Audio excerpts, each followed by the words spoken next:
एक दिन जंगल में एक अजीब सांप आ गया, जिसे देखकर सभी जानवर डरने लगे। वह सांप अपने जहर से सभी जानवर को नुकसान पहुंचाने वाला था और उन सभी की जान जोखिम में थी। सांप ने कहा, अगर तुम मुझे खाना नहीं दोगे तो मैं तुम सबको नुकसान पहुंचाऊंगा। सभी जानवर अपनी समस्या को लेकर शेर के पास पहुंचे और उन्होंने इस समस्या के बारे में शेर को बताया। शेर ने कहा, हमें इस सांप का सामना करना होगा। हम सभी को एकजुट होकर काम करना होगा। हमें एक योजना बनानी होगी। लोमड़ी ने कहा, आइए हम सांप को ये समझाते हैं कि हम एकजुट हैं और उसकी चालाकी का जवाब देने के लिए तैयार हैं। सभी जानवरों ने मिलकर एक योजना बनाई। हिरन ने कहा, मैं अपनी तेज गति से सांप को भ्रमित कर सकता हूँ। लोमड़ी ने सुझाव दिया, हमें सांप को उसके ही जहर का डर दिखाना होगा। सभी ने इस पर सहमति जताई और काम में जुट गए। अगले दिन जब सांप जंगल में आया तो सभी जानवर एक साथ थे। शेर ने कहा, तुम्हारा कोई भी तरीका यहाँ काम नहीं आएगा। हम सब एकजुट हैं। सांप ने हंसते हुए कहा, तुम सब मूर्ख हो। मैं आराम से तुम सबको नुकसान पहुँचा सकता हूँ। इस पर हिरन ने सांप को ललकारता हुए कहा, अगर तुम हमें नुकसान पहुँचाने की कोशिश करोगे तो हम सब एक साथ तुम्हारा सामना करेंगे। सांप ने सोचा कि यह सिर्फ दिखने में ही एक है, लेकिन सांप को नहीं पता था कि एकता की शक्ति है। जैसे ही सांप ने हमला करने की कोशिश की, हिरन ने अपनी तेज गति का उपयोग करके उसे भ्रमित कर दिया। इस बीच कौवा ने ऊपर से उड़कर सांप पर पानी की वर्षा शुरू कर दी, जिससे सांप और भी भटक गया। लोमड़ी ने अपनी चालाकी का इस्तेमाल करते हुए सांप को और अधिक परेशान किया। इस प्रकार सभी ने मिलकर सांप को पूरी तरह से हरा दिया। सांप को महसूस हुआ कि वह अकेला है और एकजुटता के आगे उसकी कोई चालाकी नहीं हो सकती।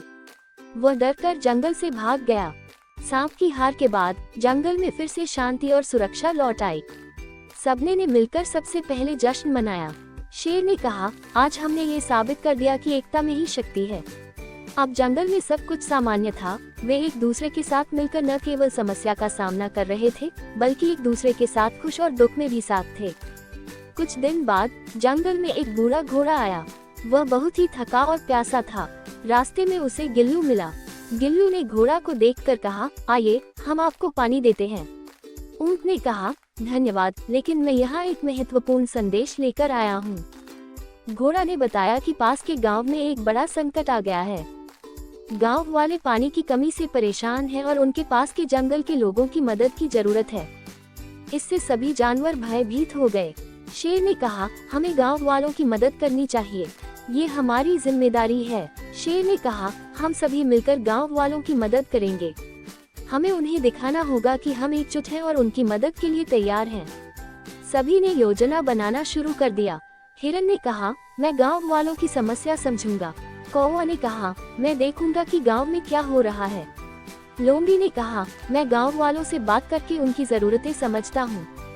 अगले दिन सभी जानवर गांव की ओर से चले। गांव पहुंचकर उन्होंने देखा कि लोग बहुत चिंतित और निराश थे। शेर ने गांव वालों से कहा, हम यहाँ आपकी मदद करने आए हैं। हमें बताएं कि हम कैसी मदद कर सकते हैं। गांव के मुखिया ने कहा, हमारे तालाब सूख गए हैं और हमें पानी की बहुत आवश्यकता है। शेर ने कहा, हम जंगल से पानी लाने का प्रयास करेंगे। एक एक करके सभी ने पानी लाने का काम शुरू किया। हिरन और लोमड़ी ने गांव वालों की मदद की और शेर ने अपनी ताकत का इस्तेमाल किया। कौवा ने ऊपर से पानी के मलबे का निरीक्षण किया। धीरे धीरे गांव में पानी आना शुरू हो गया। गांव वाले बहुत खुश हुए और उन्होंने सभी का धन्यवाद किया।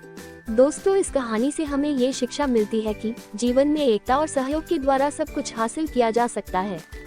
जीवन में हर समस्या का सामना करने के लिए एकता, सहयोग और समझदारी का होना आवश्यक है। जब हम मिलकर काम करते हैं तो हम किसी भी चुनौती का सामना कर सकते हैं और सफलता प्राप्त कर सकते हैं। हर एक जानवर ने अपनी बुद्धिमत्ता और साहस का प्रदर्शन किया और यह साबित किया कि जब हम एकजुट होंगे तो हम किसी भी बहादुर को पार कर सकते हैं।